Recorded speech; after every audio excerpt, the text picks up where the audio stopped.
Yeah, so we have a lot to cover today, and I want to start by asking you, can you tell me a little bit about your new book?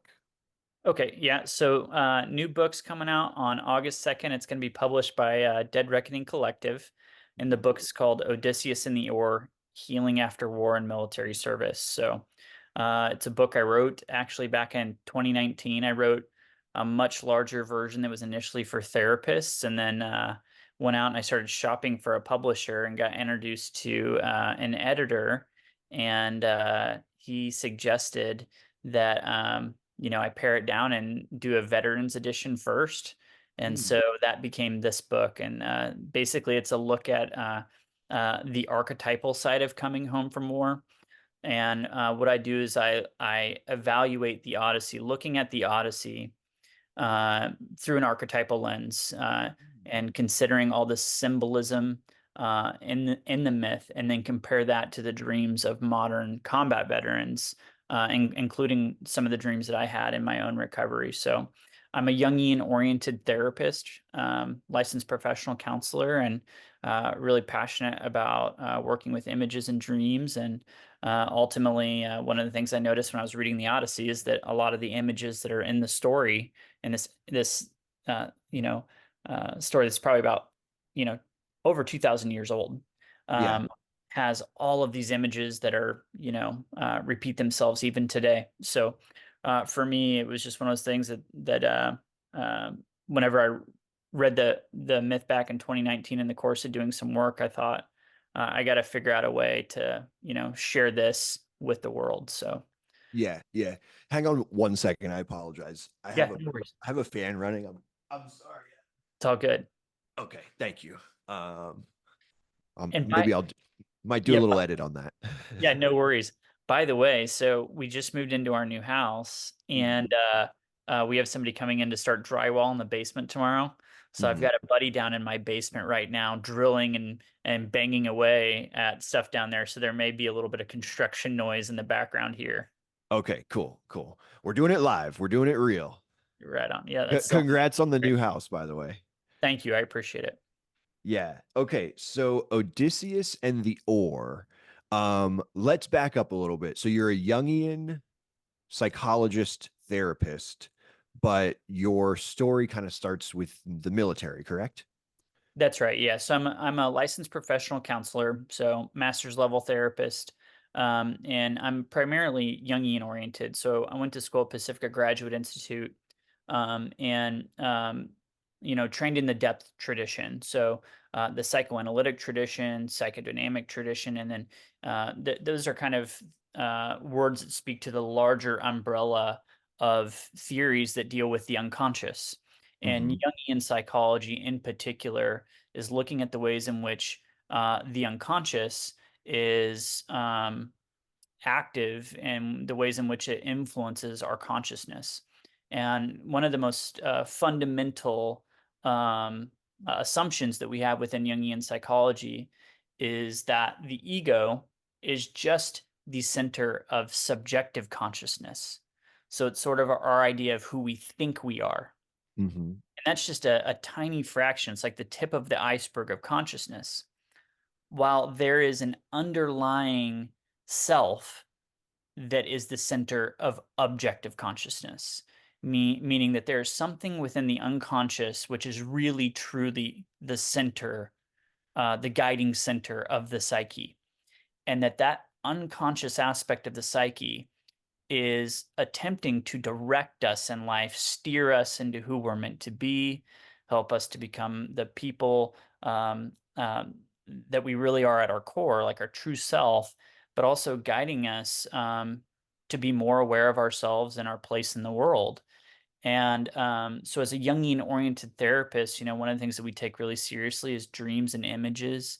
And we assume that those dreams and those images are trying to help us, be more conscious, be more aware, see ourselves differently, to Hmm. become aware of the ways in which maybe we're hung up on something and it's keeping us out of maybe the fullness of ourselves, or maybe we have dreams that are meant to illuminate or help us understand why we're experiencing certain symptoms like Hmm. depression or anxiety.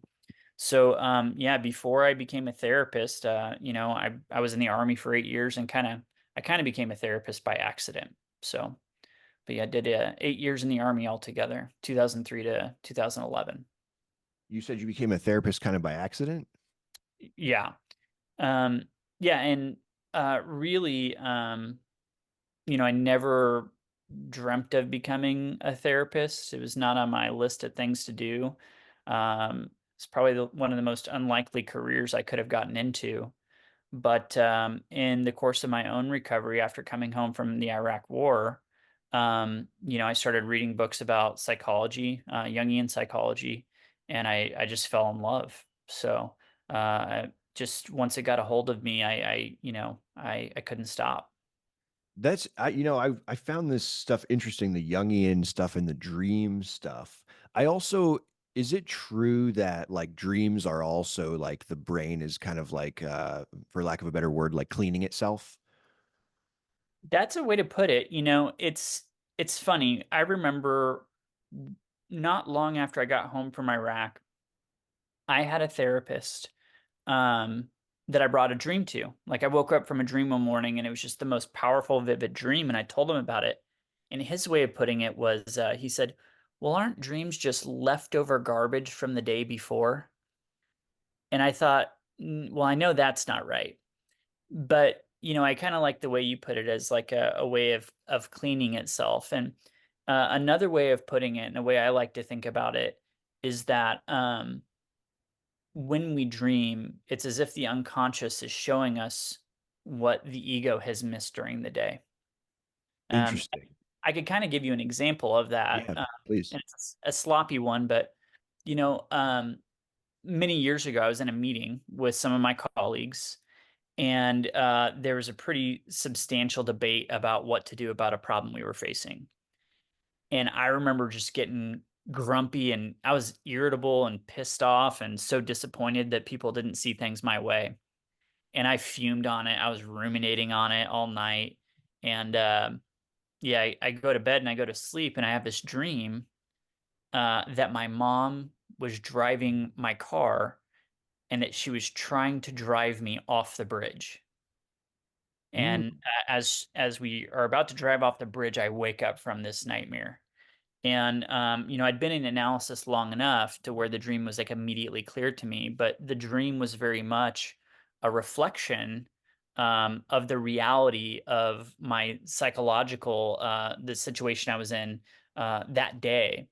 And mhm. so Jung says, Carl Jung, who was born in 1875.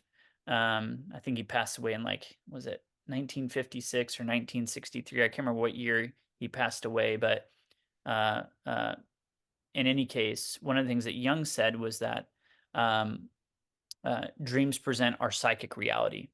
They're saying in symbolic form, um, the most accurate sense of reality that it can portray through these images. And Hmm. so when I had that dream that night, it was essentially saying that, my dark mother complex, so to speak, would be the phrase we'd use in Jungian psychology, was trying to thwart this transition, through this kind of like impulsive um, behavior, that this mood, this irritable mood that I had found myself in was, my psyche under the grip of what we would call the dark mother complex. And so that's kind of, again, you put it as a dream kind of being an example, or a dream being the way that the psyche or the brain would clean itself. And I don't think that's too far from the truth. Actually, you just made me think of something when you said that. I guess we have to state some people would say that there's a difference between the brain and the psyche. 100%. Yeah, they are different. And yeah, so a few things here just on the some of the words we might throw around, right? Hmm. Um, so first of all, the brain obviously is implicated, different brain activity is implicated in dreaming, but that's not the psyche, right? And so the psyche itself, when I say psyche, what I mean is soul. So that's literally, it's the Latin or Greek word for soul or breath of life. And Mhm. that, um, you know, if you were to talk to a neuroscientist, they would tell you about, different things that their brain does. But a lot of the explanations they have are primarily theoretical. And when Mhm. you see people picking things up in popular psychology and they say, well, this part of the brain does this and this part of the brain does that, some of that's factual and some of that's theoretical. I mean, in some sense, there's really no way we can prove that this activity in the brain is, causing us to dream this or dream that. But when it comes down to it, um, when people are dreaming, their brains all more or less look the same, Mhm. and yet there's the particular nature of different images. That what is it in you that causes you to dream about this particular thing on this particular night? And why is it that I'm dreaming this particular thing on this particular night? And that those different things are happening not because of our brains, but because of our souls. That like the activity of the psyche, it is, it's like a breath of life. It's like you could try to grasp at the air, but you can't grab it, you can't touch it. And that is, sorry, I'm getting a phone call here and it just threw off That's okay. our our uh our camera here and I lost you. But in any case, the um when we think about like the functioning of the psyche, we're really talking about something that can't be nailed down and that can't be explained purely through the function of the brain. Yeah, yeah, yeah. So, okay, so you've studied dreams a lot. I have some other dream theories that I'm gonna throw at you, and Sure. you could just reflect to me because this is like your thing, right? Right. It O- is. Yep. Okay, okay. So I have another theory that everything in the dream is a part of you, And that like is a that is true to a large extent. like a part of your psyche or a part of your character or a part of your personality. Okay, would you like to hear about a wild dream that I had about a year ago? Sure. And if you're comfortable with it, we could maybe explore it a little bit too. So, Okay, yeah. Okay, let's do this because this one was a dream that really stuck with me for a while. And it was like, one of those dreams that's really vivid and like you're really in the dream. Okay, so, and I'll give you a little context too. So, it was about a year ago, and I had had a lot of sort of drama like in the career sector. So I was stressed out. And so I had started smoking again, yeah. smoking tobacco and cannabis. Okay. And then after doing that, I said, okay, I gotta stop this. I can't do this. I gotta quit. I did this like in my 20s and my teens, and now I gotta stop this again. The stress period is over and I gotta stop. So I quit again. Now cold turkey, completely sober, no alcohol, nothing, right? So my dreams get really vivid. Then I have this dream where I'm going through the woods, through the forest with a group of people, and we come across an elephant, and the leader of our group says that in order to get where we're going, we're going to need to kill the elephant. And then they said very specifically that I would have to do that. Hmm. And then I shot the elephant. And then within the dream, I felt terrible for taking this creature's life. And I drop down to my knees, this is all in the dream.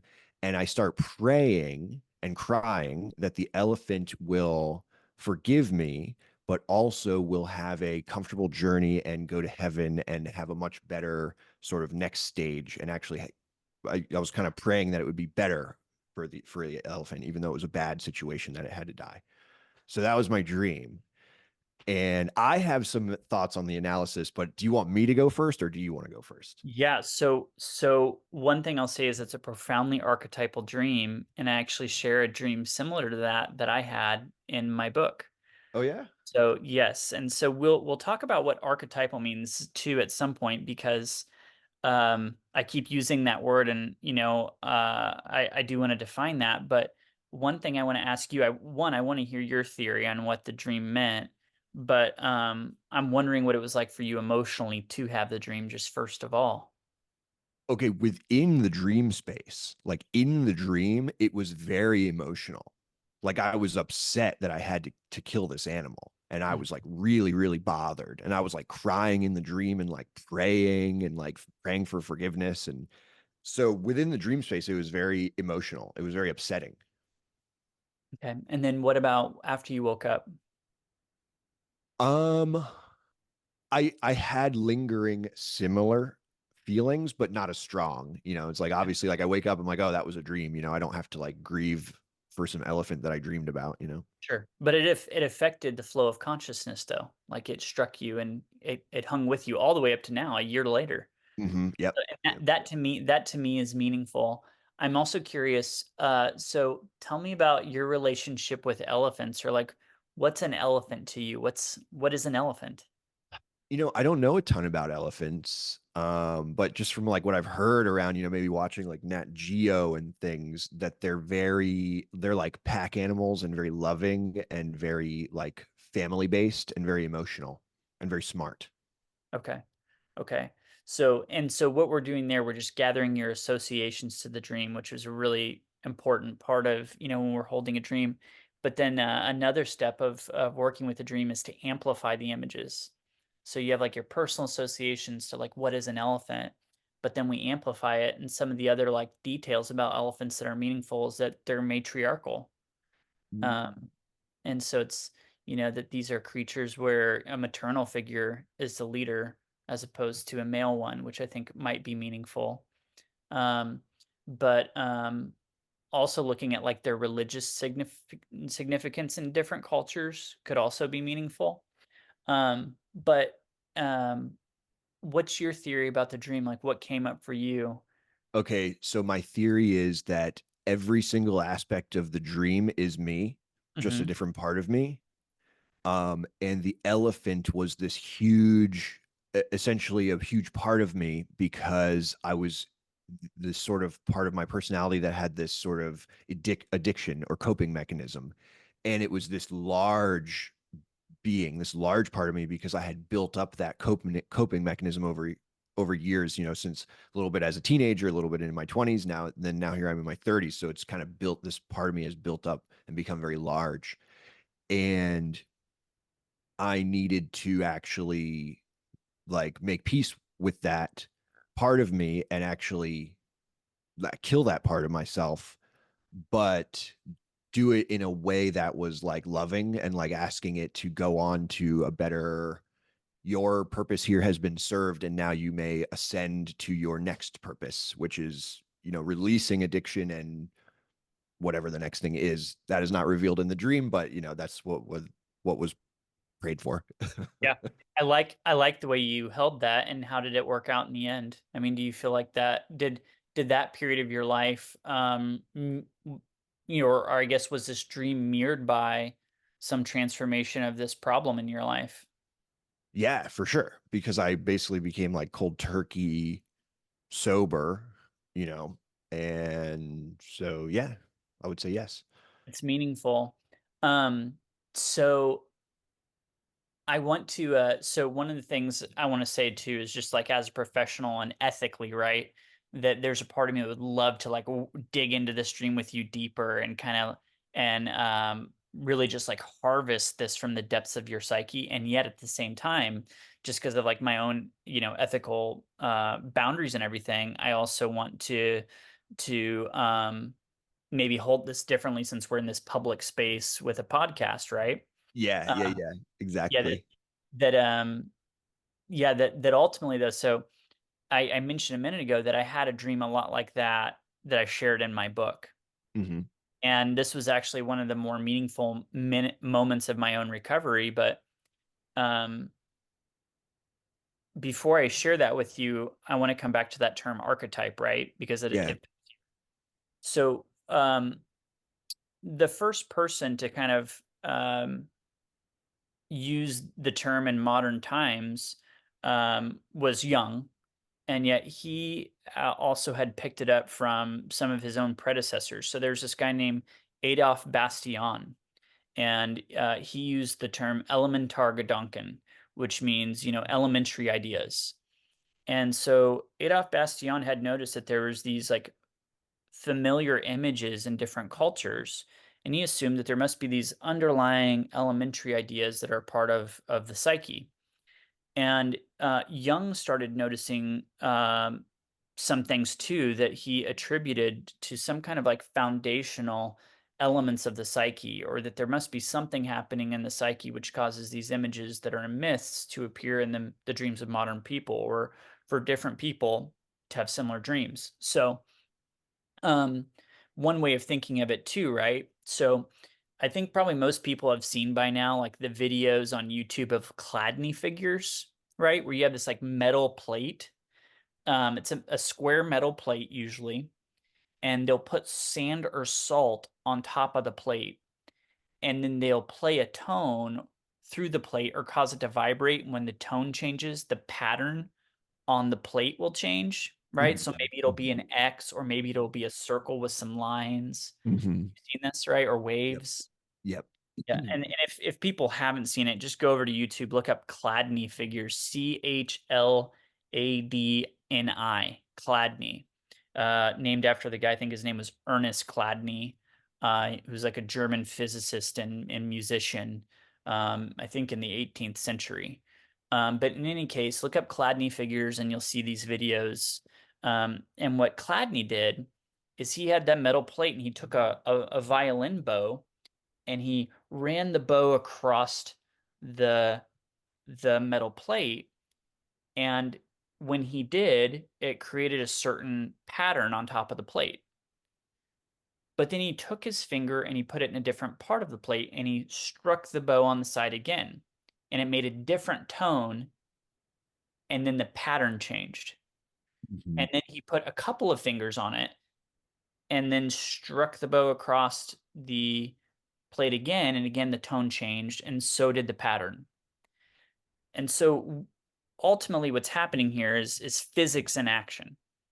That when you change the physical uh properties, basically when you're stimulating this physical thing different. So you've got the plate and you're touching it in a different place, it's causing the vibration to happen through the plate differently, right?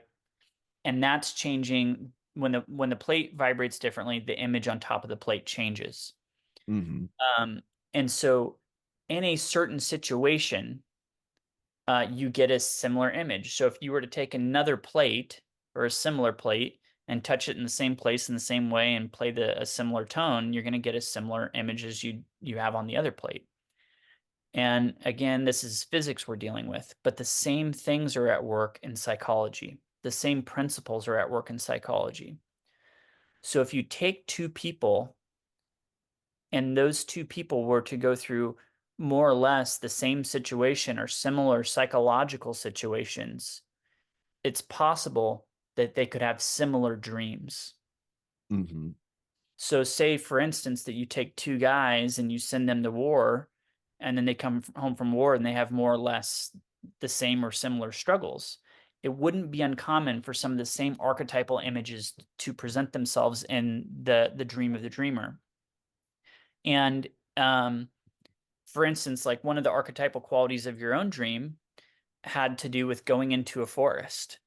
And, Jung wrote at length about how like going into the sea or going into the forest would often represent a descent into the unconscious. That here we are going into unfamiliar territory where it's hard to see what's ahead of you. It's hard to know what challenges are awaiting you. But when we go into the sea or to the forest or to the desert or into a cave, all those kinds of images are all this familiar motif of a descent into the unconscious. Um, and so then, another archetypal element of your dream is the sacrifice. That in order for something to happen here, something very big has to be sacrificed. It's not a mouse. It's an elephant. It's a Mhm. huge sacrifice, and it's ultimately there's something sacred implicated in this too. Um, that an, Yeah. an elephant's not an insignificant animal. Yeah. Yeah. Yeah. In some cultures around the world is like super sacred. Yeah, and here you were sacrificing something that was sacred to you. Like the things that you were stopping, obviously uh, you didn't smoke because it was a meaningless activity. Hmm. Hmm. It must have meant something to you, contributed something to you, or you wouldn't have done it. Uh, Hmm. Yeah. so so religiously, I might say. Yeah. Oh, by the way, I also forgot one part of the dream that you just made me remember is right before I did it, I was with a group and there was a woman in the group who was going to do it. And the leader of the group said, "No, stop. It has to be him." And that's a meaningful detail, Yeah. Yeah. and and what this reminds me of too. So I'll tell you about my dream and then how I made meaning of it because it was actually really synchronistic. There was like the dream actually had puzzled me, and it just happened that the very next day I happened to be reading something that made the meaning of the dream clear to me. Mm. Um, so I had a dream, right? So I go to Iraq, I come home, and I was in what we might refer to as like a really hyper masculine mode of consciousness, right? So, where there's a will, there's a way. Pick yourself up by your bootstraps, toughen up and get through it. Just suck it up. Don't pay attention to what you're feeling. Just drive on, discipline, right? So Mm. that's where I was in the initial years after coming home. And then through the work I was doing, going to analysis every week, leaning into therapy, a lot of reading, just taking care of myself in a different way, and working with dreams, I became aware that that way of thinking was not helping me. It was actually part of the problem. And when I was going to Pacifica, um, I was surrounded by primarily women. Like most of my classmates were these, amazingly deep, profound, wise women. And being around them had a huge influence on me, and just seeing like how they held suffering so much differently than I did, Mm. right?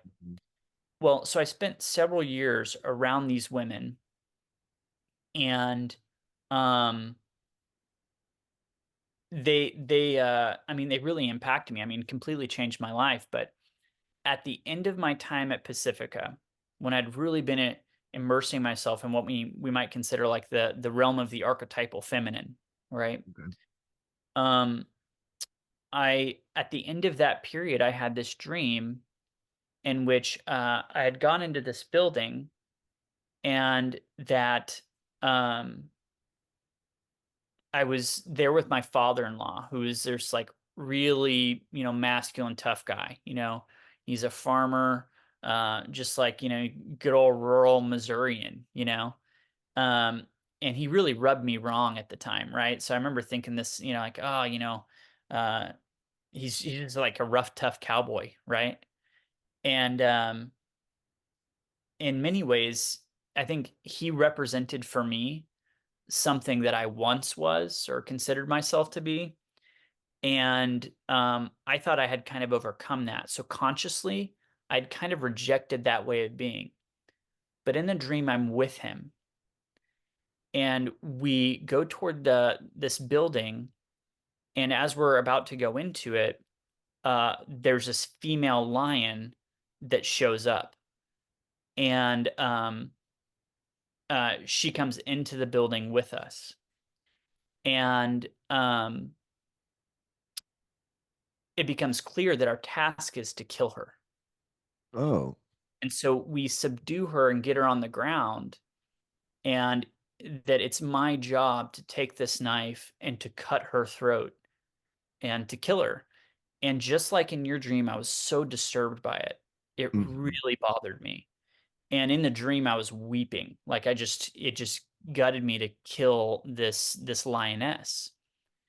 And as dreams sometimes do, this funny thing happened where this female lion takes on a brindle coat that happened to remind me of my brother-in-law's dog. And so now the lion had become almost had this like it took on this pet-like quality where it was like I was killing something again that was really sacred, but Mhm. it had to be sacrificed. And when the job was done, I had this awareness. So sometimes in dreams, you don't exactly see something, but you know something. Right. And as the dream ends, I have this awareness that now the male lion is loose in the house. And it didn't seem like a bad thing. Like it seemed like something that had to happen for some reason I couldn't understand. Well, what's fucking crazy? So the dream disturbs me. I'm like, oh my God, what is wrong with me? What makes me dream of this shit? You Yeah. know? And very next day, I'm reading a book, Pathways to Bliss by Joseph Campbell. Okay. And toward the end of it, it's talking about, I think, like Peloponnesian tribes or Polynesian tribes. I can't remember exactly what it was in. Uh, but in any case, they have this initiation process that they undergo throughout their lifespan where they raise a pig, and these pigs are kind of kept as their pets. And so they have this pet pig that they have this sacred relationship with. And as they're undergoing these transitional stages of their life and they're passing from one life stage into another, it is their obligation and their duty through this initiation process to sacrifice and kill their own pet pig that they've been caring for all this time. Wow. And that there's something there about like even if something is really precious to you that you have to that part of honoring um the impermanence of life and the impermanence of different stages of life that one has to sacrifice and let go of these kinds of things that one holds dear to them, in order Mm. to welcome what might come.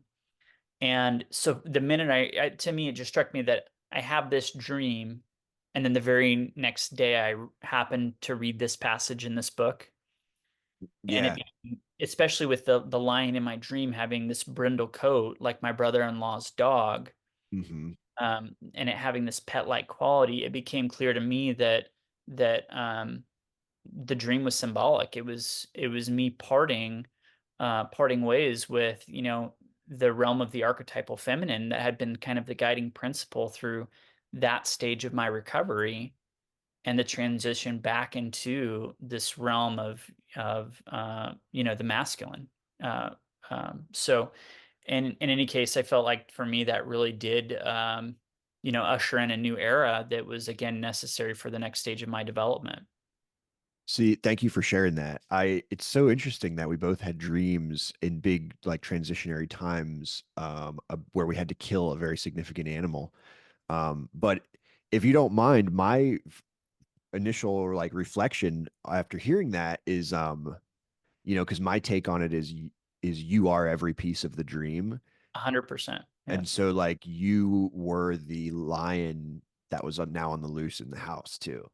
Yeah, there was it was an energy or something in me that now was like the next force to relate to.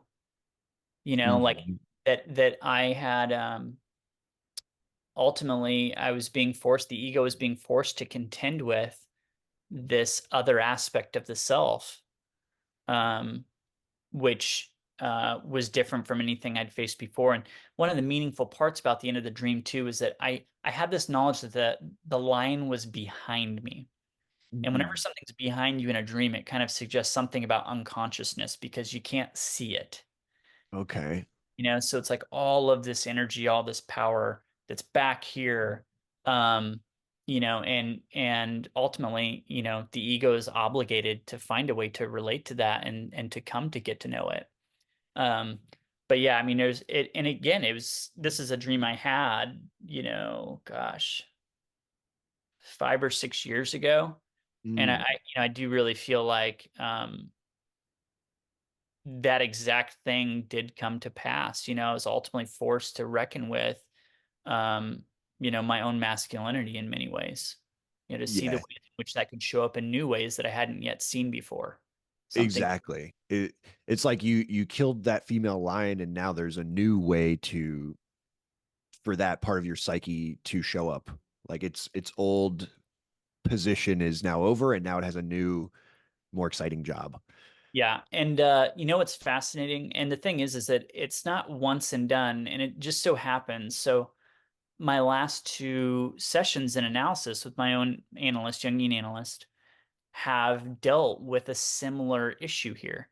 But again, it's turned. So in my most recent session, my analyst and I were holding this dream, and I won't go through the whole thing or go into all the details, but the ending message of the dream, the ending line, was that there was an old man standing in the way. Hmm. And then another part of the dream involved this old woman who was moving, and she was giving back to me many of these gifts that I would consider to be things that were kind of from the realm of the feminine: paintings, writing, and poetry, and plants, things that I would consider to be more realm of like the archetypal mother. Hmm. And so now it's like the unconscious is saying once again, well, now the old man is in the way, and now it's time to relate again to this realm of the feminine that has not been near the forefront of my my work for the last several years. So I feel that's the thing that is just a real gift of working with dreams for me, is that they're always there to help you see your reality in a light that you never would without them. You know, if you never listen to your dreams, you never pay attention to what's going on there, you know, basically the ego is just there to kind of take its best guess of which way's up. And Hmm. the problem about consciousness is that it's prone to, you know, delusion and distortion. Yeah. And so for me, I mean, it's staying close to my dreams has kind of helped me keep my finger on the pulse of, you know, what's stirring more deeply within me. Do you ever run into, either when you're working with your psychologist to analyze your own dreams, or if you have a client and you're working on their dreams, do you ever run into an issue of people coming in, or yourself, and saying, yeah, my dream's just not that vivid. I'm just not dreaming that much. Totally. Yeah. Very normal. You have people who say like they don't dream or they don't remember their dreams. Hmm. There are seasons where have not remembered my dreams. It's usually when I'm extremely busy or overwhelmed, if I'm not getting good quality sleep, or if I'm distracted. Like if I have daytime priorities and there's just not enough conscious energy left to make space for them, that can be a thing. But um, you know, I think there's obviously plenty of people with sleep disorders that have difficulty getting deep enough sleep. Um, but you know, some advice that I remember getting early on in my own analytic process is, you know, to pray for a dream or Mm. to keep your dream images close. So if there's an image that shows up in a dream, like an elephant, to maybe draw the dream image, you Hmm. know, to try to signal to the unconscious that you're a willing and listening participant. And Hmm. you know, I've heard it said too, like if you were calling a friend and you called them every day and they didn't answer the phone, would you bother calling them anymore? And why would you expect anything different from the unconscious? Like if the unconscious has been trying to get your attention and you're just blowing it off, um, Mm. then that could be part of the problem too. So it's a good idea to just open the posture and say, you know, hey, I'm feeling stuck right now. I'm lost and I don't know where to go. And you know, I'd really like to have a dream tonight. I'd I'm open to guidance. You know, I want to know where to go from here, or what to do, or how to make my way through this. Yeah, that's interesting. Sometimes I will, if I'm like working on something, like something in my life, I might try to like hold it in my mind, like as I'm laying in bed before I fall asleep. Just like hold that scenario in my mind that I'm working on, and then, sometimes something might come through if I do it that way. Yeah, I likewise, I've had that happen before. And of course, there've been plenty of times where I've really wished a dream would help me figure something out. And then I'm kind of left seemingly, you know, on the surface without an answer. You know, Yeah. yeah, I tend to trust that the psyche knows what it's doing, and that if the ego is open to influence, that the unconscious will make its presence known. Mm. I had a professor, Dr. Craig Chalquist. Um, one of his ideas was that if you're not remembering your dreams or not having dreams, to look for where dreams are showing up in your day-to-day life, you Hmm, know? And so that what in your day-to-day life feels dreamlike, you know? Um, interesting. Encountering the homeless man on the street who says something bizarre to you, or having synchronistic experiences, kind of like the experience I shared a few moments ago about happening to read, these pages in a book that spoke almost directly to the dream I'd had the night before, you know, Hmm. and that paying attention to those experiences and asking yourselves, like what is the psyche trying to tell me? What's trying to get through to me here? That can be. I think we had a little synchronicity. Like I didn't know that you were going to have an animal killing dream in your book, you know, and I didn't plan to share my elephant dream in this podcast. It just kind of came up naturally, you know. No. Yeah, we talked yesterday. We've never talked before. We had a conversation yesterday for probably 5 minutes. And actually, what you had mentioned was, um, just wanting to know a little bit about my experience in the military or Iraq. And I definitely did not see us going down this road. So, but Yeah, yeah. it's been fun. Speaking of your military experience though, you do work with a lot of veterans, correct? I do, yeah. So I spend half my time in private practice working with clients from all walks of life with virtually every type of challenge you can imagine. But then I spend the other half of my time working with the Battle Within, Mm, which is a nonprofit based in Kansas City, Missouri. So um, we have two programs at the Battle Within. One is a 5-day program called the Revenant Journey. You can kind of think of it as like a jump start to the therapeutic process. So there's a lot of research that shows that the average veteran or first responder tends not to benefit from most therapies to the same degree that the average civilian does.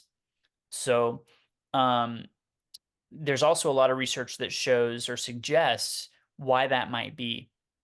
And so a lot of veterans and first responders that I talk to will admit that, they've all lived and worked in this world where you got to suck it up and act like everything's good, even if it's not good. You got to put on this mask, go to work, and act like you got it together, even if you're absolutely miserable.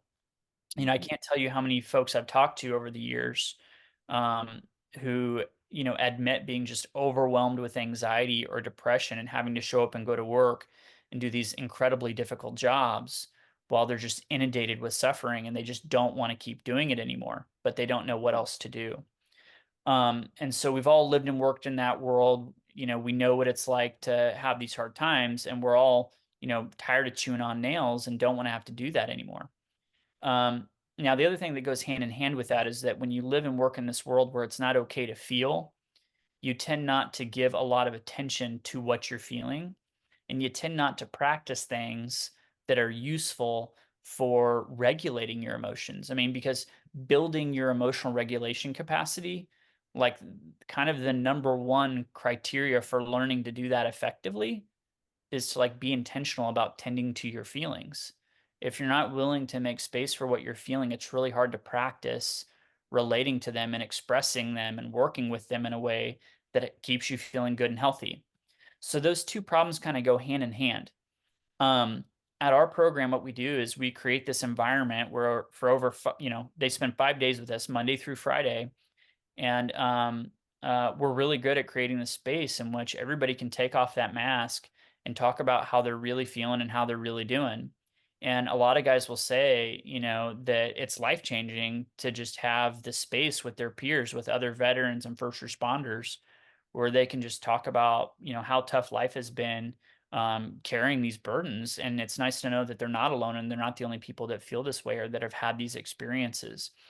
The other big thing we're doing on our program is just we're spending a huge amount of time building the emotional regulation skills that research shows is so foundational to overcoming trauma and suffering less. Yeah. So there's a huge emphasis on that throughout the program, but we also enact what I call the archetype of the warrior's return, which is what I write about in my book.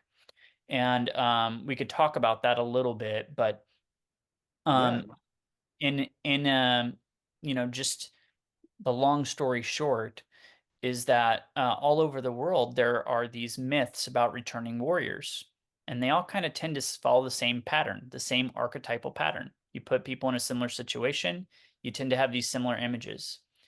Well, and in the archetype of the warrior's return, you have this rough, tough warrior who comes from home from war, and they get stuck in combat mode. And basically, they behave as if and act as if they are still at war, even when they're not. And it creates problems for them.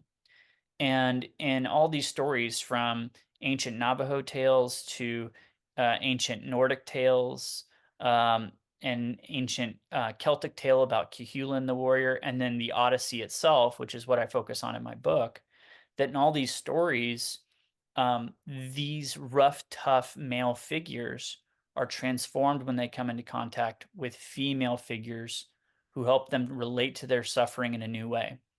And so that's the archetype of the warrior's return. You also have stories that are the opposite of that, like the story of Ajax. Um, and in that story, he's hostile to Athena. He's hostile toward the female figures, and in the end, he commits suicide. You have this similar thing with Agamemnon, who again is hostile to female figures in all the myths. I believe he kills something sacred to Artemis, and then I think he's responsible. He sacrifices his own daughter, Mm. and when he gets home, he's killed. His wife has a hand and killing him off. And so those are kind of like the anti-return stories, right? And the lesson is that the warrior who's open to this new way of being is more likely to transform and rediscover themselves after war. And so at our program at the Battle Within, we're enacting that archetypal journey and helping these guys, and I should say, uh, we don't just serve male warriors, and this is not a problem that is unique to just male warriors, that our female warriors experience it too. They live in the same world that we do, having to be rough, tough, put this mask on and, hold it all together in a way that's not especially good for us. And so at our program, all the folks that we serve are walked through this process of learning to relate to themselves and their suffering differently. So we got that program. We also have the Frontline Therapy Network, where we provide um, um, therapy to veterans and first responders and frontline medical professionals. So we fund their first 6 to 10 sessions, and we do a clinical interview where we get a sense of what kind of therapy best suits them and their situation. And we'll make a referral to a provider who can provide the therapy that they need. And none of our programs have any cost to veterans, first responders, frontline medical professionals. They don't pay a dime. They don't pay for anything. So that's what I do with about half of my time. Where do that's amazing. Thank you for doing that work. Where for anyone listening right now, where do they find those two I guess 501 through C's or those programs? Yeah, so both of those programs fall under the Battle Within, and you can just go to thebattlewithin.org, thebattlewithin.org, and if you click on services, you'll see a link to all of our different programs, and you can apply for either the Revenant Journey or the Frontline Therapy Network through the same application on either of those pages for Frontline or Revenant Journey. So yeah, if you submit an application, you'll talk to me or one of my colleagues on the clinical team, and we'll help get you set up. Okay, I'm gonna make sure to put the battlewithin.org in the like in the show description below as well. So if anyone's listening right now and they want to find that, so you don't have to skip through the episode and try to remember where we said it. It'll be in the show notes. Thank you. So yeah, and thanks for doing that work. Curious, you mentioned that you guys are sharing a lot of emotional regulation skills. Can you share a couple of those? Yeah, and you know what's crazy? So I'll go through a few of the basics, and this shit is so unbelievably basic that I think that it's one of these things that, like, most people when they hear it, they're like, "This is stupid. What is this going to do?" Hmm. The reality is it will do a lot when you practice it all the time. Hmm. Hmm. Um, So in general, when I talk about emotional regulation skills, I like to kind of divide it up between top-down emotional regulation skills, meaning from your head down through your body, that have to focus more with like cognitive skills and how do you talk to yourself and what you tell yourself, things like that. And then bottom-up emotional regulation skills, which is using your body to calm your mind. So when it comes to top-down emotional regulation skills, I think one of the most important things is that it's about how you talk to yourself. Because if you treat yourself like you're a private that needs to be whipped into shape, if the voice in your head is an anxious, angry, grumpy drill sergeant telling you what a fuck up you are or how weak you are, you're probably going to feel like shit. I mean, if Hmm. anybody had some grumpy drill sergeant following them around all day, every day, you know, criticizing them, they're not going to feel good. And so I don't think there's anything more important than cultivating a kind, calming, loving, gentle voice. You don't have to be a hard ass to yourself to do tough things. You don't have to go David Goggins on yourself to work through your anxiety or your depression. In fact, I'd advise you not to. Hmm. That if you could talk to yourself like Thich Nhat Hanh, you could still overcome and do really hard things. You could run a marathon or an ultra marathon with that soft, loving, kind, gentle voice, and that this is kind of foundational when it comes to emotional regulation. Speaking of emotional regulation, you might hear my 2-year old having a little bit of a meltdown downstairs, and I can hear my wife trying to calm her down. But um, ultimately, this is something that all of us, we come into the world and these skills aren't there. Our brains are not fully developed, and that ultimately we first learn to regulate our emotions through the relationships around us. And so it'd be normal for anyone who didn't have, parents who could relate to them in a grounded way to be really challenged in terms of working through difficult situations when they arise. Um, in this moment, as we're talking about this, I can hear my daughter crying, and I have no idea what happened, if she bumped her head or if her 4-year-old brother took something from her, whatever it was. I can hear my wife shushing her, and my wife is doing that probably instinctually. I don't even know if she knows this, but there's been research that's shown that shh, shh, shh, shh, shh, that sound, that shushing that mothers and that parents do instinctually is actually really similar to what it sounds like to hear your mother's blood pumping through her body when you're in the womb, Wow. which is like this like really soothing thing to a small child. And even something that basic, even white noise. I mean, most people are probably familiar with this, or people who are listening, that those things tend to be calming because they draw us back even to the womb. That white noise is something that's soothing to a lot of people. Yeah.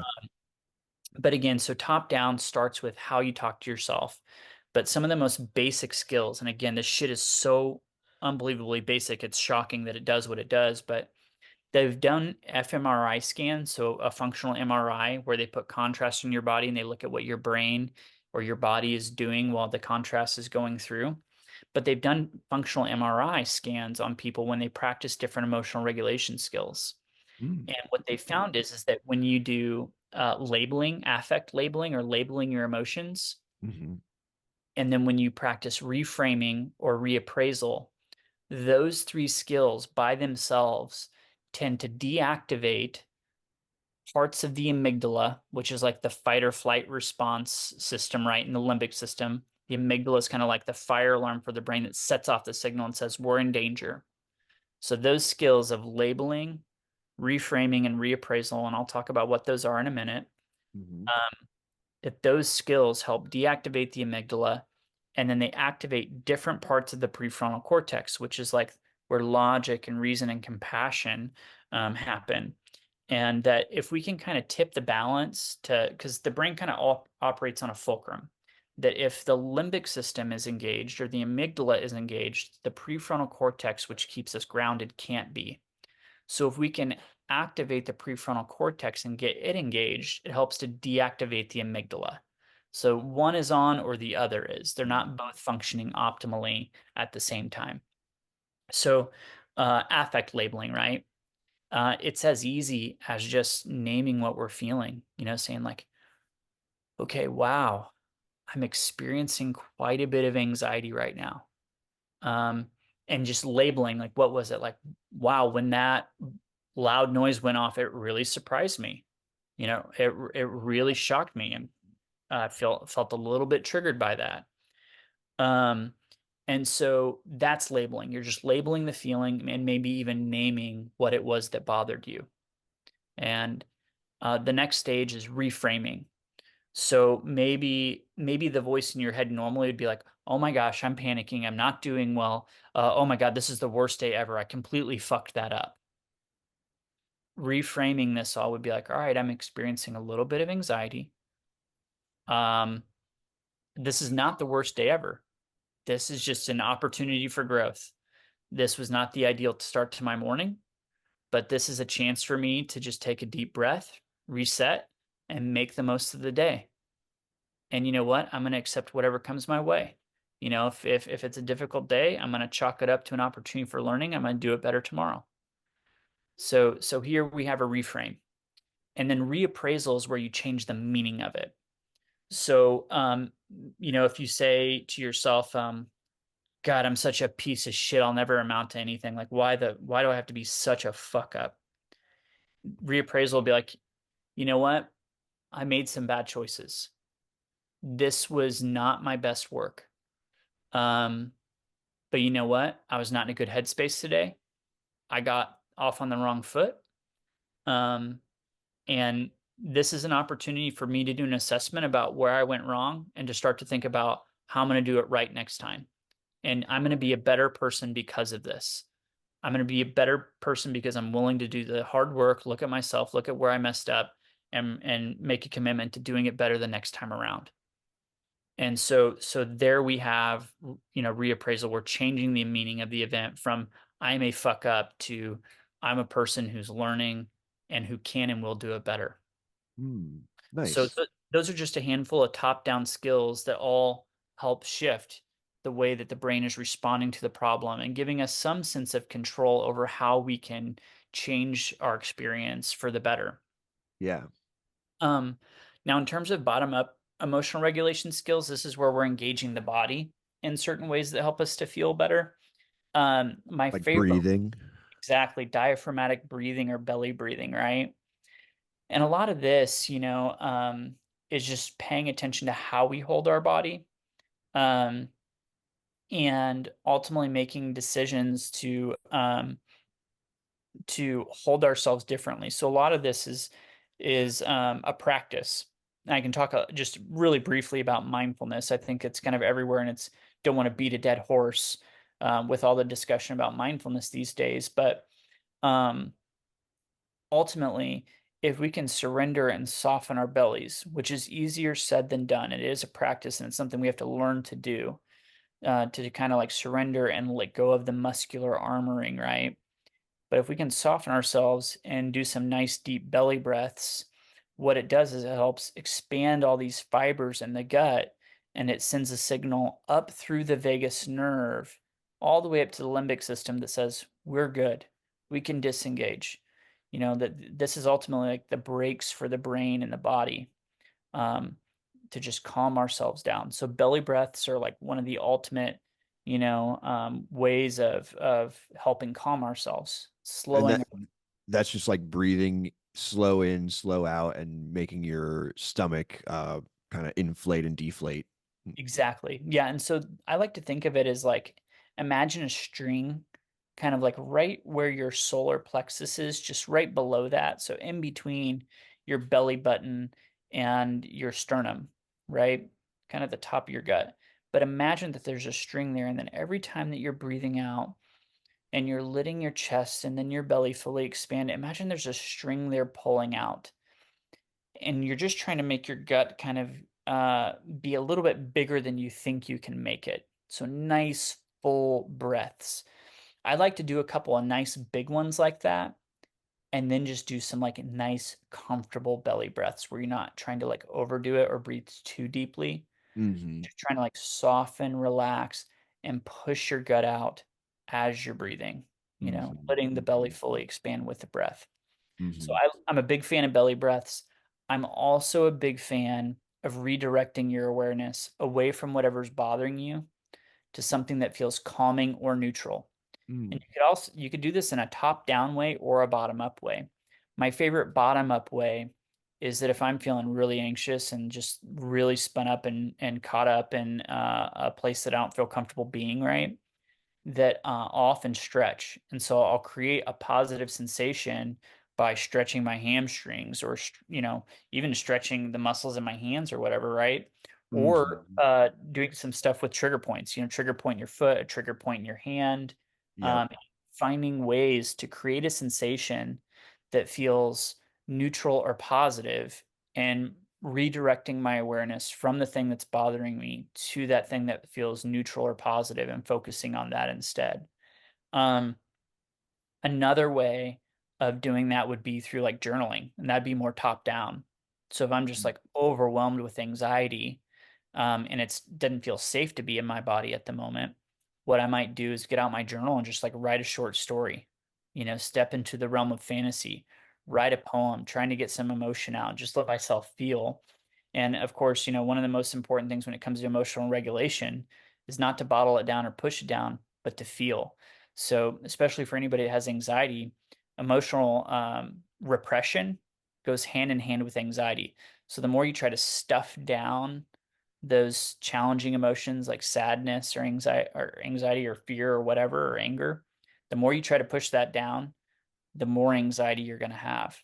So, Mm. if you can find a way to let that out and to just um, uh, convert it into something that can be expressed in a healthy way, the less anxiety you're going to experience. So that's just like scratching the surface there.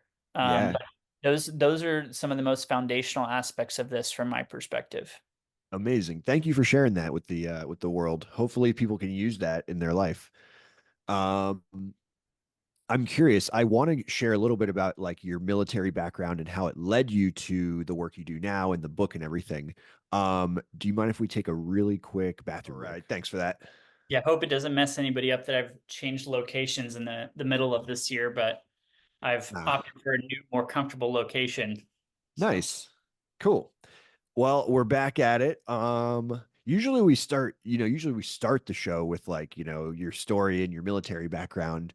But here we are halfway through, and why don't we get a little bit of your background and kind of how your military experience led you to where you are today? yeah. So joined the army in 2003, 17 years old.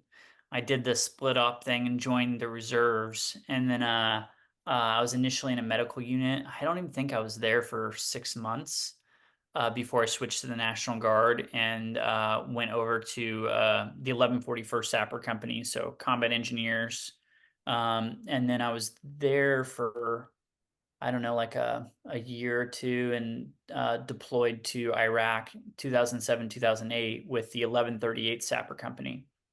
So I was a combat medic with engineers, and we got tasked to be the route clearance element for, M&DB Baghdad and multinational division Baghdad. So our job was to clear all of the main supply routes or MSRs throughout Baghdad.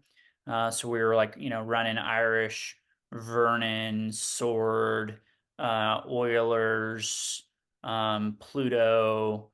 We'd get tasked to go kind of like lesser supply routes to like, Arrows on the west or south side of Sadr City West or I'm sorry, east. And then on the west side, we'd run Grizzlies. Um, so just kind of all over the place throughout Baghdad, running missions. And then we would experience a variety of different types of conflict. And we would kind of rotate through the three platoons to hit different areas at different times. Because, for instance, like if there's one platoon running midday missions up on Pluto, those guys are going to get fucked. Pretty much every day they're going to get hit by a really nasty EFP and put in life-threatening situations. And you really don't want one platoon doing that for an extended period of time because it just eats you up. So on those hotter routes where there was that kind of stuff, sometimes you'd even flip flop with another platoon. So it wasn't too hard on everybody because it was just a ton of stress to run those routes. I mean, Mm-hmm. because every time you go up there, you're risking your life in a very serious way. Mm-hmm. Um, and then, another platoon might be running nights on Sword for a couple weeks. And if you're out on Route Sword, you're instead of dealing with the Jaish al-Mahdi and the Shia militias, you might be dealing with like Al Qaeda in Iraq. And they didn't really have by 2007, they had very little in the way of like, conventional rounds or military grade explosives. They're mainly just using like crappy homemade explosive bombs, they were doing very little damage on our vehicles. So there's a huge contrast from, getting in fights in the Shia areas where you're getting hit with an EFP that's going to cut through your vehicle like butter. Mm-hmm.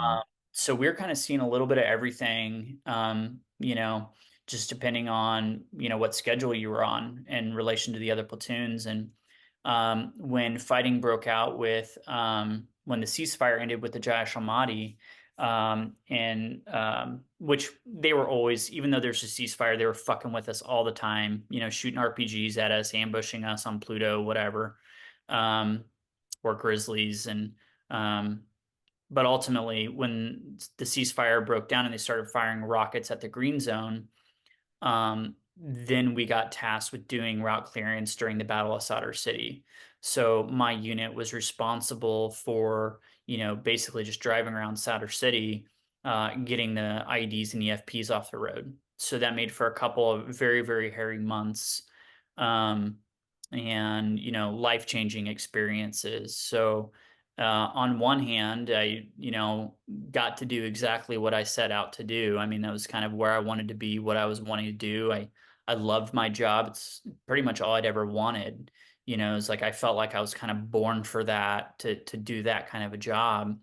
And in many ways, I was thriving when I was there. I mean, I felt like it was my calling.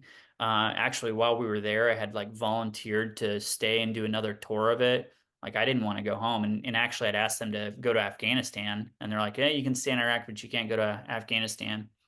And so, for me, it's just, I felt like I was where I was meant to be, doing what I was meant to do, and loved it. Toward the end of our tour, that started to change. So I had a couple of extremely intense, life-threatening situations that I faced.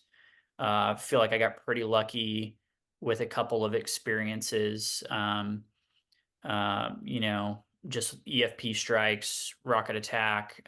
We had our whole. We lived at JSS Sutter City for a while, and the whole place just got leveled with 8 Mark III IRAM or improvised rocket assisted mortars, which are these 120-pound rockets. They're not mortars. I mean, they're a big homemade case that's as tall or taller than a person, packed full of explosives, and then it's got a 107 Chinese, 107 millimeter Chinese rocket in the center of it, kind of uses the propellant to launch this big thing up in the air. But it basically goes straight up and then comes straight down. So they parked a truck right behind the little compound we lived at.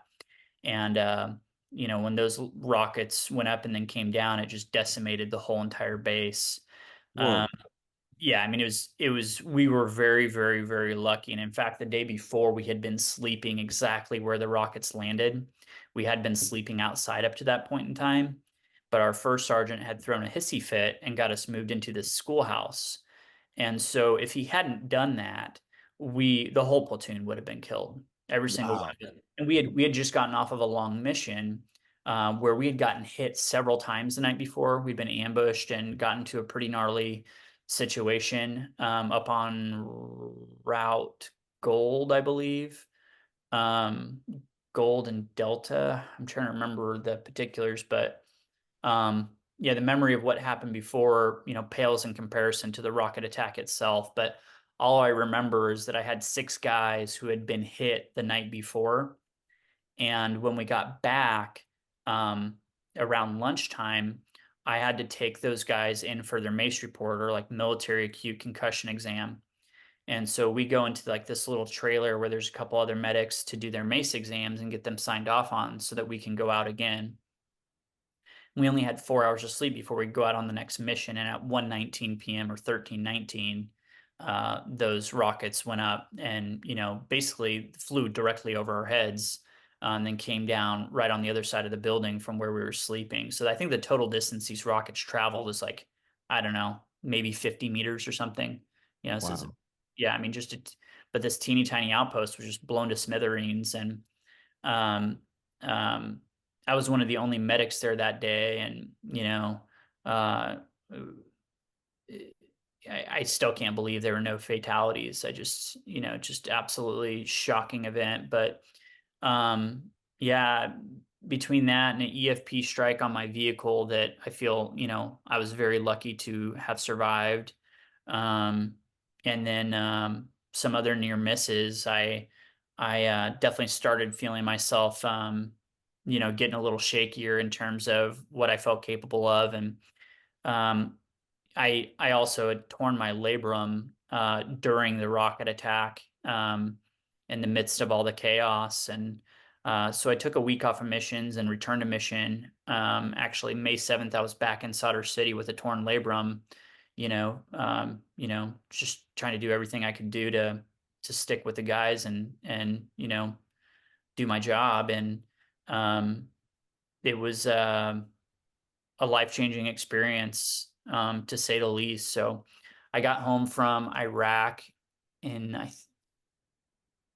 July or August of 2008, and pretty much spent the whole first year drinking. And so a lot of drinking, a lot of like watching combat footage. I'd re-watch and rewatch some of the footage that we'd taken of the fights we were in. I remember like obsessively watching the video of my truck getting hit with the EFP, Oh, and wow. like watching it in slow motion, trying to see like, you know, just trying to understand like the reality of what had happened, and, how fucking lucky we were, I mean, so yeah, I spent a lot of that year getting drunk and just kind of reliving it all. And um, then about a year after I came home, I started having panic attacks. Um, so that was the game-changing moment in my life, because um, at first I was hoping it was maybe an isolating incident. I actually thought I was dying of a heart attack. I had a friend take me to the hospital, and in Wow. the ER they're like, you're not having a heart attack, and uh, like you're having a panic attack. And I was like, nah, man, like I'm not the motherfucker who has panic attacks. That ain't me. And then it happened again the next day and the next day, Wow. and very quickly changed my life. So I was forced to give up drinking because every time I drank, I'd have a panic attack. So I got Mhm. sober pretty quick, pretty much instantly, against my wishes. It's not like I wanted to get sober; I just had to. Um, Mhm. and started going to therapy almost immediately.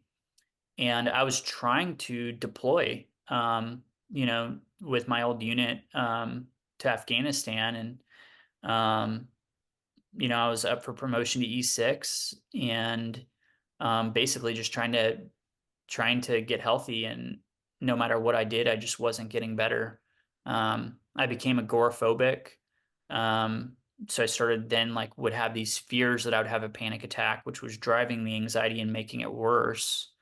Um, and it became extremely difficult for me. So I'd gone to the VA, they'd put me on meds, and I went from being anxious and afraid to anxious, afraid, and suicidal and depressed. Oh, Um, man. so I feel like I got substantially worse after I started, taking medications. Um, and things got really dark for me. So I remember, going to my aunt's house, because she's really the only person I had in my life who had ever spoken openly about like navigating, emotional hardships. And she was really the only person I felt like I could go to. So I go over to my aunt's house and I'm talking to her about everything, and she was kind of giving me advice, and I was having a really hard time. And she took me in the room where she has a bunch of like self-help books. And I picked up one of those self-help books and I started reading and had this, you know, moment of insight where I realized that if I was going to overcome this, it meant or that it required a complete and total transformation of my personality. Like I came to see that like the way I talked to myself, the way I related to myself, the voice in my head, I came to see that that was driving a lot of how I was dealing with the trauma I'd had experienced. And Hmm. so that was even more terrifying because I'm like, how the fuck am I going to change this? Like how am I going to change who I am? How am I going to Mm. change the voice in my head? I mean, it just felt impossible. It's like your whole identity, right? The whole everything. Yeah, like that I felt like I had to be rebuilt from the ground up, like everything about me. Hmm. And ultimately, I mean, that's what's happened. You know, I mean, it's how many years has this been now since 2009? I don't even know how many years it's been, like 15 years or something. Okay, so this was back in '09 that this started happening? Yeah. Yep. Gotcha. 2000. And what Yep. year, wait, what year did you get out of the military again? 11. Gotcha. So it Yep. started while you were still in. Yep. Started while I was still in. Yeah. And I mean, you know, I, at that time still had high hopes. You know, I was an NCO. I had high hopes that I was going to get better and go back and go to Afghanistan. You know, I mean, I was very much in the mindset that that's what was going to happen. You know, and ultimately, I think the psyche had other plans. You know, one of my favorite quotes from Jung, he says um, that in the vast majority of my cases, um, my patients are stuck, you know, that the conscious mind is stuck. And he says, I know only one thing. When the conscious mind is stuck, the unconscious will react to the unbearable standstill and produce a resolution to the situation. And he says, sometimes, um, you know, the person's uh, entire source of meaning, like everything good that comes out of their life, comes because they end up in this kind of a situation when they come to see that their conscious mind, you know, had them on the wrong path and that the conscious mind is full of nothing more than inveiglement in error, I think is how he puts it. So of course I'm really roughly paraphrasing what he actually wrote, but that message really resonated with me later on down the road in my recovery as I looked back, that I came to see that my suffering really kind of forced me down a road that I never would have taken otherwise. Hmm. You know, Yep. um, This is a actually I was talking to I think our mutual friend last week, Rob Kugler, about the concept of PTSG, post traumatic growth. right. And so this goes right along with that theme of like lots of times these low lows often lead to a big period of growth and evolution and transformation. Yeah. Yeah. Young terms it individuation. Okay. And that individuation would probably be the old school uh, post-traumatic growth. It was like the OG post-traumatic growth. That for young transformation, that overcoming suffering required a descent into the unconscious where we faced all these hardships so that we could be transformed into a new and more whole sense of self, where we were, you know, left for the better. Um, and so, you know, that's really, I think, post-traumatic growth. That concept has a lot in common with Jung's idea of individuation. Yeah, yeah. So you find the book. Your aunt kind of shows you the self-help books. You find the book. You realize that you need to undergo a big transformation. You stop drinking, and then what happens from there? Well, initially it was a religious ordeal. Oh, So, so initially, you know, I found myself in church, and that got me a few years down the road. You know, I was suffering a lot, though. I think that in many ways, my experiences in church, you know, didn't always help. Sometimes maybe made things worse. So there was like a lot of shame associated with my experience. But ultimately, my dreams were kind of the critical factor. I remember having a dream early on in my recovery where it was just such a big and profound dream that I knew it had to have come from something deeper and wiser than I was. And in that dream, I had ended up in this town where I was to meet an informant. And this old blind man comes to me and tries to lead me down into the basement. And I was terrified, you know. And so I think that the dream kind of reflected the necessity of going down into the unconscious to face what was there, and I Mm-hmm. wasn't ready for it yet. You know, Mm-hmm. that the ego had resisted that descent in the early stages. And in that dream, the enemy, these bad guys, show up to the building where I was, and they're looking for me. I have the sense that these bad guys are coming for me, and they're as I was trying to get out of the building and get to safety, these warriors come up out of this stairwell and they give this like passionate battle speech. And this guy says, as part of his speech, he says, "Out of the desert, Israel come running." And then it was like somebody had whispered in my ear in waking life. And it's like somebody whispered, "Adam, this message is from Michael." And I wake up and I'm like, who was that? Like, who whispered in my ear just now? But it was such a vivid dream that I was so struck by it. I'm like, where does a line like Israel out of the desert come running? Where does that come from? You know, like Mm-hmm. that's the kind of stuff that it was just like, I didn't make this shit up, you know, that this is the wisdom of the dream was so much deeper than my own wisdom that I knew that there must be some other source that was bringing this to me. And I talk about that dream in the book actually as being like kind of this critical moment of um, you know, my own realization that there must be something else trying to guide me onwards. And that dream is actually really consistent with the dreams of many trauma survivors. There's a Jungian analyst and depth psychologist named Donald Kalshed, and he has a book called Trauma and the Soul. Mm-hmm. And in that book, Trauma and the Soul, he talks about how trauma survivors often find themselves being threatened or pursued by these dark tyrannical forces. And that recovering from trauma necessitates a dismantling or transformation of those forces so they're no longer able to pursue the dreamer. And that in many trauma survivors at the toward the end of their recovery, as these forces are overcome, they'll have dreams that these forces are being killed off or transformed into a less powerful state. And so, you know, in my dream, I was just beginning my encounter with them. I was looking for information about how to overcome them, but I was just beginning my encounter with these forces. You know, it was just beginning. The Mm-hmm. battle was just a brand new thing to me. Mm-hmm. And my ego was not ready to go to the place where this blind guide is trying to take me. And what's really fitting, so years later, when I read the Odyssey and I learn about Tiresias, the blind seer, who is the guide to the underworld, right? So when Odysseus is trying to make his way home, he has to go to the underworld and meet Tiresias, who tells him exactly how to overcome those trials. And so, of course, when I read the Odyssey, I'm like, holy fuck, you know, that here years ago, I'd had this dream where this blind figure tries to take me into the underworld to Mm-hmm. help me in my homecoming journey.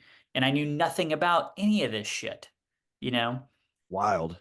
Yeah. And so, I mean, I could sit here all day and just tell you story after story of these archetypal experiences I've had that have informed, you know, the way that I understand psychology and how I work with dreams and relating to myths. But that was the stuff, that's what saved my life. I mean, that's what kept me going was, you know, that I was having these dreams. I knew there must be more to them, and I felt like it was like, you know, necessary for me to get to know all this better. So ultimately, when I heard of Carl Jung and picked up one of his books and then read a book by another Jungian analyst named Robert Johnson, I read Modern Man in Search of a Soul by Jung, and then I read Inner Work by Robert Johnson, and then I was hooked. So once I'd read those books, I basically read, book after book, and entire, a couple bookshelves full of books on Jungian psychology and related topics. So it began basically a decade of intense study in this stuff, and just absolutely was captivated by it. Wow. Yeah. And it's really, it seems like it's really been beneficial to your life and your transformation, eh? It has, yeah. I mean, uh, between the self-study, but the self-study would have gone nowhere without analysis itself, and doing weekly analysis over the long term, undoubtedly is what really changed my life. I mean, that's where I wouldn't have been able to make sense of my dreams if not for analysis. And then when did the book come about? How long were you working on it? And I think it's out in a couple of days, you said? It comes out August 2nd. Oh, August 2nd. Yeah, August 2nd. August 2nd. Yep. So from Dead Reckoning Collective. So if you follow me on Instagram at Odysseus and the or at Dead Reckoning Collective for the publisher, you'll be able to kind of stay tuned on its publication. But yeah, when I was working for the Battle Within years ago, I was writing the curriculum, and I thought of like, I've like heard of the Odyssey. I was supposed to read it in like eighth or ninth grade. I didn't. Um, and I was like, yeah, I guess as like a therapist who does this shit, I should read that book. Like, why haven't I ever read that? I've read like every other story, but I've never read the Odyssey. So I pick up and I read the Odyssey, and it's just like explosions of insight, and I'm called back to my dreams and the dreams of people I've worked with. And I was just mind blown. And I also read Jonathan Shea's book. He's a psychiatrist who worked at the VA. His book, Odysseus in America. I read that and I was furious. I was just like, what is this garbage? And in my opinion, Shea's book is loaded with a lot of his negative projections about veterans. Mm. So, for example, in the scene where um, Odysseus kills the suitors, the way Shea interprets it is that this is about veterans and their desire to harm civilians because they, Wow. yeah. And so I'm like, this is bullshit. Like this is, very harmful, negative projections that are burdening veterans with this idea that we're just like violent assholes who want to hurt people, which is Hmm. not even remotely accurate. Hmm. And I felt like really far from the archetypal truth. And so again, going back to Kalsh's research on the dreams of trauma survivors and these dark tyrannical figures having to be overcome, I mean, that's how I hold that part of the myth. Or for Shea would interpret, he kind of says that the female figures in the Odyssey are all bad and negative. He kind of frames it as like a sex addiction, and kind of posits that veterans tend to struggle with sex addiction and have an inappropriate relationship with women. And while that may be true for some veterans, and some veterans may have a complicated relationship to actual females, I see that in its archetypal light, that maybe Mm. the dysfunction in any relationships we might have with women might come from the repression of this aspect of the self. And that when you see it through an archetypal lens, considering similar myths where these female figures help these warriors to transition and to find more of themselves and their capacity to relate to what they're feeling, it changes our understanding of the myth. And so when I read the Odyssey and when I read Shea's book, like when I read the Odyssey, I thought I should write a book about this. And then I was like, well, Shea wrote a book. Let's see what that's all about. I read it and I said, this is garbage. And forgive me, Jonathan Shea. It actually is. If Jonathan Shea, if you're listening, which of course, I think would be a rare chance. I don't know that he's into podcasts, but I think he's if a big fan of this one, actually. That if well, I would say to Jonathan Shea, it is a genuine contribution. It does really draw out the problems that many veterans have, and yet it does not do service to the archetypal aspect of homecoming. And I think it's deeper inner meaning with what's happening within our inner lives. And that instead of focusing on the outer drama, I think it was important to speak to the inner transformation process and the deeper side of homecoming. So that's what I wanted to focus on in my book, and that's what Odysseus and the Oar is all about. Interesting. I'm very excited to check your book out. I'll send you a copy as soon as it's here. Yeah. Amazing. Yeah, we'll keep in touch, and when it's available, I look forward to checking it out.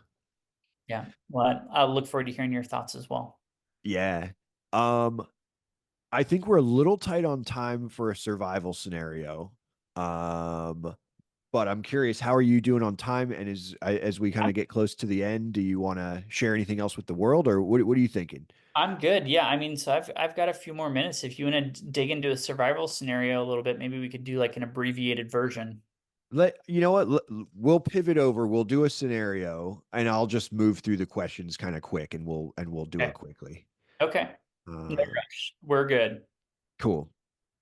And while I get my notes out in the meantime, I just want to say thank you for your service in the military and your continued service to help other people as a therapist and working with veterans. So No, appreciate it. likewise. Thank you for what you're doing. Thanks for keeping this podcast alive and for, helping tell stories. And it's an honor to be here just as one of your guests.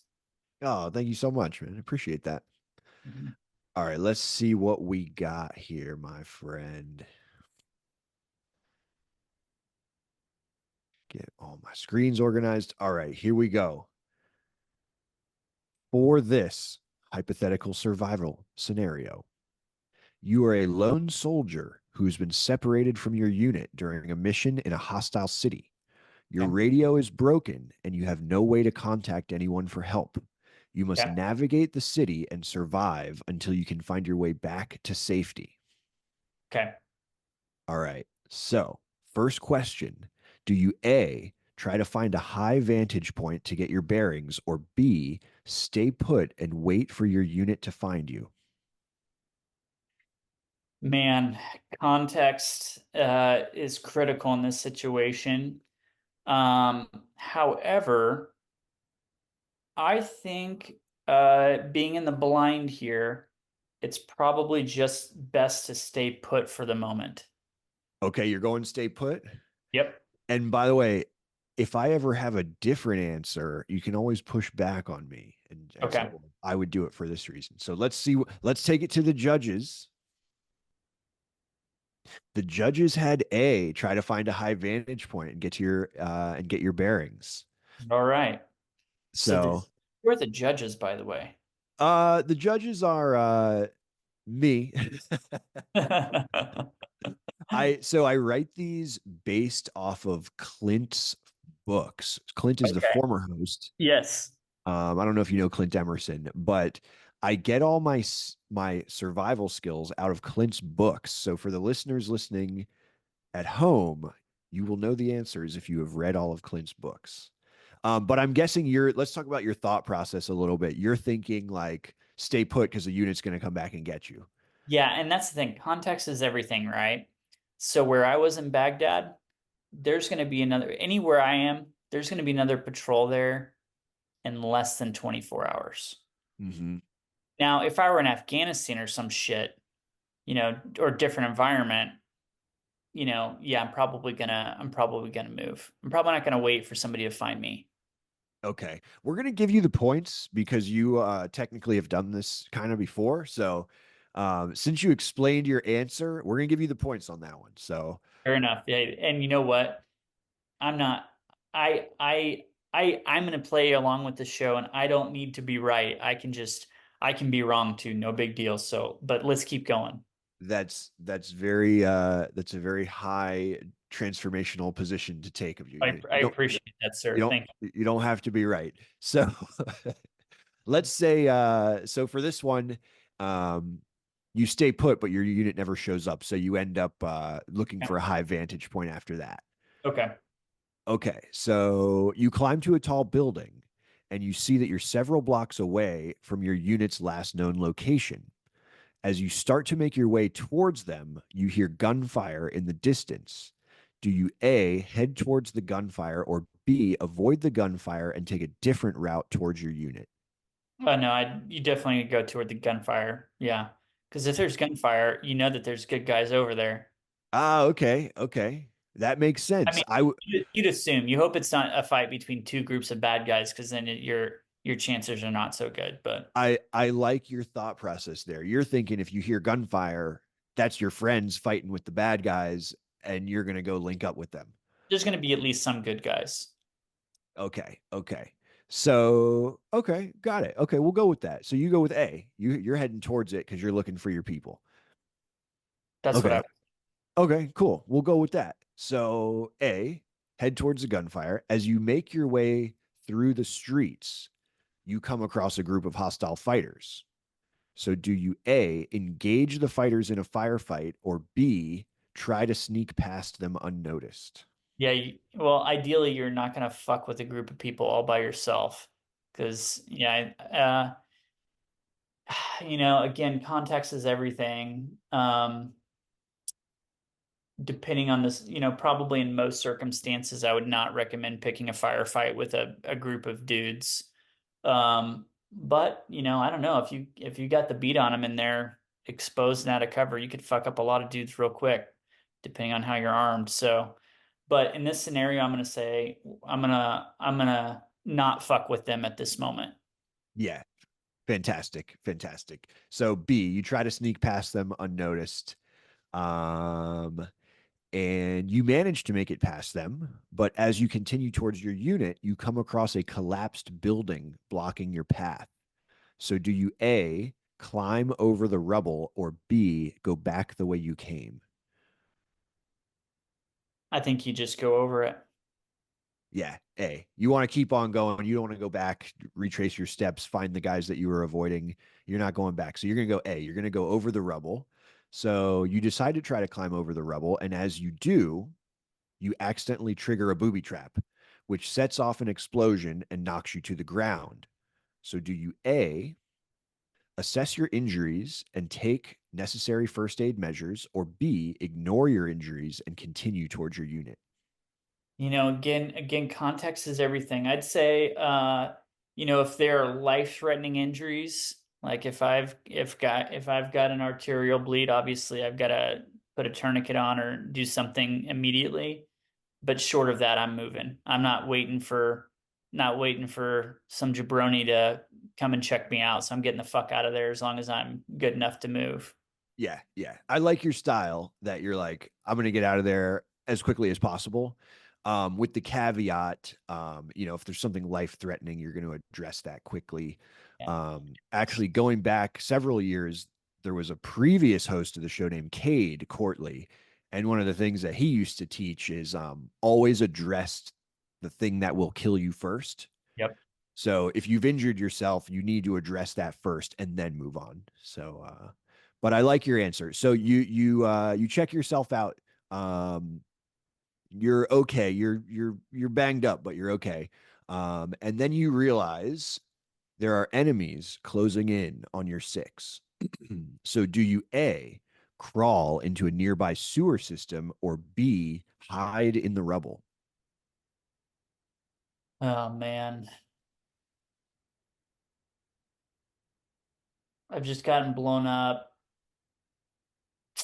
Again, context is everything, but I'm imagining just into the scenario and I'm thinking they're probably not going to look for me in the sewer system. Probably not super likely. Um, I'm gonna go with that. I'm thinking the rubble, I've never seen any rubble that I could actually hide in, so I'm not thinking that's actually realistic. I, Yeah, but yeah, let's go sewer system. A is correct. You go sewer system, and especially because they're going to probably come investigate the explosion. And if you're kind of hanging out in the explosion area, then they're going to get you. So you go sewer system. A is correct. You navigate the drainage system to the rendezvous point. When you get there, you find your unit has already moved on to a different location. So do you A, head straight to the next rendezvous point, or B, rest and assess your situation? I'm gonna be looking for leprechauns at this point because this is bad luck. Uh,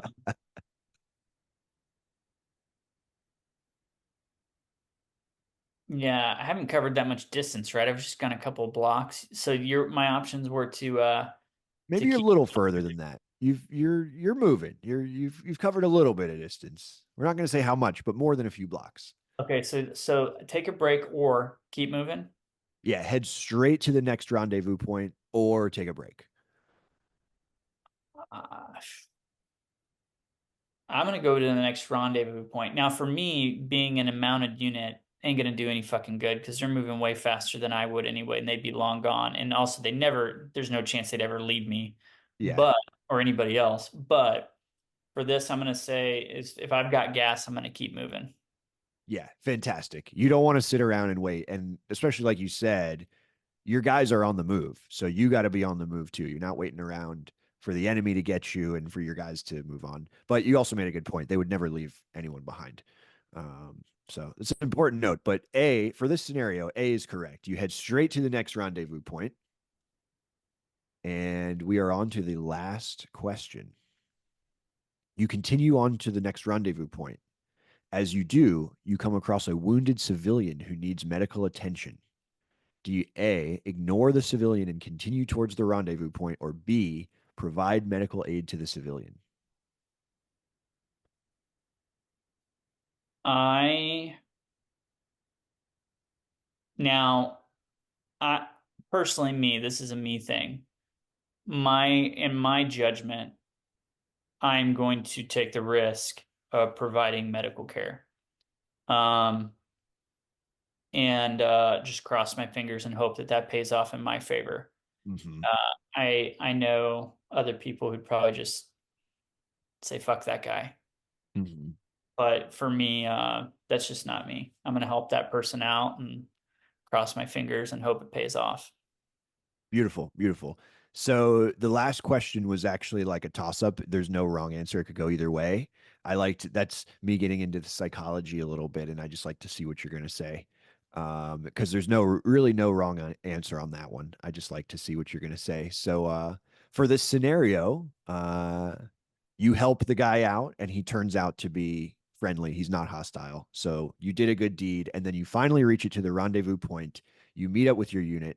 Together, you are able to call for extraction and make it safely back to base. Congratulations. You have survived this podcast. Right on. Thank you. I'm very excited. I'm gonna slap some people. Figure out who did the head count. Yeah. Yeah. Yeah. Who did the head count? Man, thank you for coming on. Thank you for sharing your story. Thank you for sharing so many kind of tips and tricks for people for regulating emotions and analyzing dreams. And thank you for talking about my dream analysis a little bit. We didn't go too deep. And, thank you for sharing about your dream. So I look forward to reading more about the dreams in your book and all the things you have to say about it. Sounds really fascinating. So before we sign off, one more time, where can people find you and what should they be on the lookout for? Yeah, so the book Odysseus and the Oar is coming August 2nd from Dead Reckoning Collective. You can find me on Instagram at Odysseus and the Oar, or you could go to my website at odysseusandtheoar.com. Amazing. Well, thanks so much for coming on and